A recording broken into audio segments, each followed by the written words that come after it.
As sad and unfortunate as it is to say, I think it's time to deem Denver Broncos tight end Greg Dulcich as damaged goods. Greg Dulcich, now after finally recovering from his hamstring injuries, popped up on the injury report with a foot ailment. It seems that he suffered this foot injury in his first practice back after getting back from his hamstring. That is not good, man.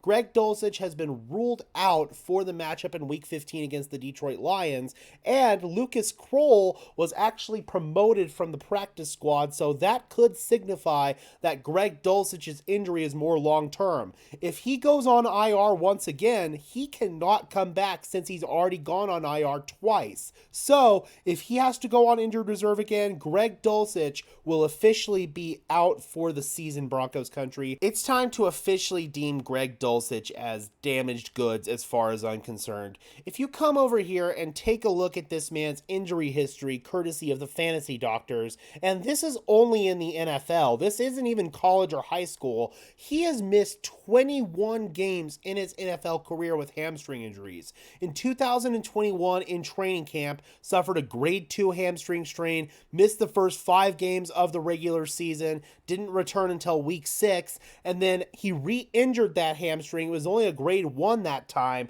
but he still missed 4 games and obviously didn't finish out the 2022 season. Then we come into 2023 where I think everybody's collectively like, all right, hopefully all of these hamstring injuries are behind us and Greg Dulcich can finally break out as the Denver Broncos starting tight end. But unfortunately, in week 1, in a 2-minute drill just before halftime, what does he suffer? Yet another hamstring strain. He misses 4 games. The Broncos try to bring him back for their week 6 matchup on Thursday Night Football against the Kansas City Chiefs. And lo and behold, guess what happens? He gets hurt again.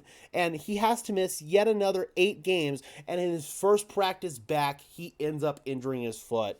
Greg Dulcich, unfortunately, just feels like somebody that the Denver Broncos can no longer depend on moving forward. They are going to have to address a starting tight end position in the draft or in free agency this offseason. Personally, I'm hoping it's the draft. I don't think that Brock Bowers out of Georgia is going to land in the Denver Broncos' lap, but if he does, the Denver Broncos would be absolutely stupid not to take him because of a dynamic weapon he can be in both the passing game and the running game, quite frankly. I feel like Brock Bowers could be a really big impact for this Denver Broncos team. He's an all-around tight end, which is really, really hard to find in the modern-day NFL. So I feel like the Broncos at this point can no longer depend on Greg Dulcich, and if Brock Bowers falls into their laps, you have to take him. The Broncos, if Greg Dulcich produces for them at this point, that's great, but anything that Greg Dulcich gives you moving forward really feels like house money, and it's so unfortunate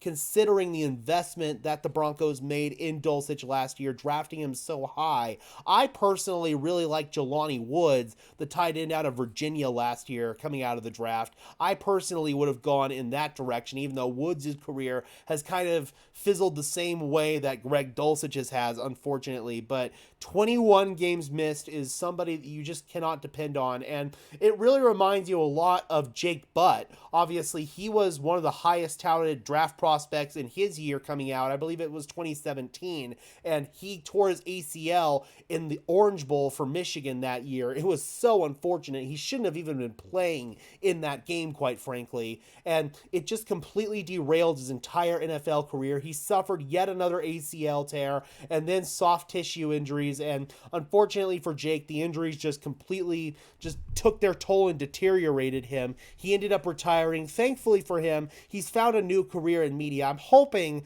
that Greg Dulcich doesn't go down the same path, but right now, man, it feels like a really similar situation. Granted, Jake Butt obviously was ACL, Greg Dulcich is hamstring, so hopefully with some of the new treatments that Greg Dulcich has done, trying to get his gait right and all that stuff, that could help. But with this new foot injury, that throws another monkey wrench into it. So I just feel bad for Greg Dulcich. You know that above all else, he is really upset about this because players want to be out there on the field. When players are injured, a lot of times they feel like they're letting their teammates down, and it's a gut-wrenching feeling.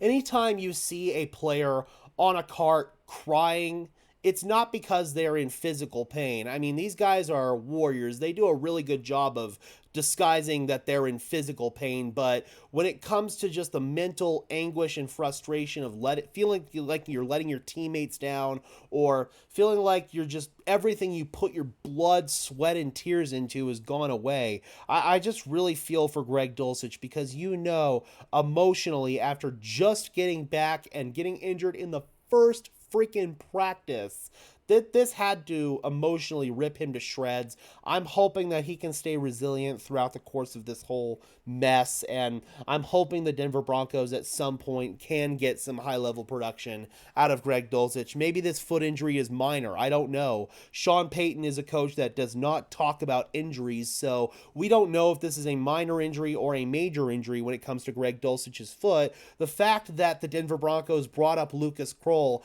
and almost immediately ruled out Dulcich for the Lions game, that doesn't really bode well for him. I'm really concerned that this could be a Liz Frank injury or some kind of long-term foot injury for Greg Dulcich. And if that's the case, it is really unfortunate for him. I just hope that he's able to recover, get all these injuries behind him, and in turn finally turns into the player that he was drafted to become for the Denver Broncos. All right, Broncos country, I'm curious about your thoughts on Greg Dulcich's latest string of injuries, and if you feel like he's a player that the Denver Broncos can really depend on moving forward, guys. Drop those comments down below. I would love to hear your thoughts, as always. Be sure to leave a like on this video, as well as subscribe and ring the bell so these videos appear in your notification feed. I would really appreciate it, guys. YouTube's been really screwing around with us lately, not pushing our content out, so if you could leave a like out, as well as subscribe, I'd really appreciate it. 2 free and easy ways to show your support. It helps tell the algorithm to push us out, and helps us get seen by more and more members of Broncos country, just like you and me. And until next time, guys, I am your host, Gage Madrid, saying peace out.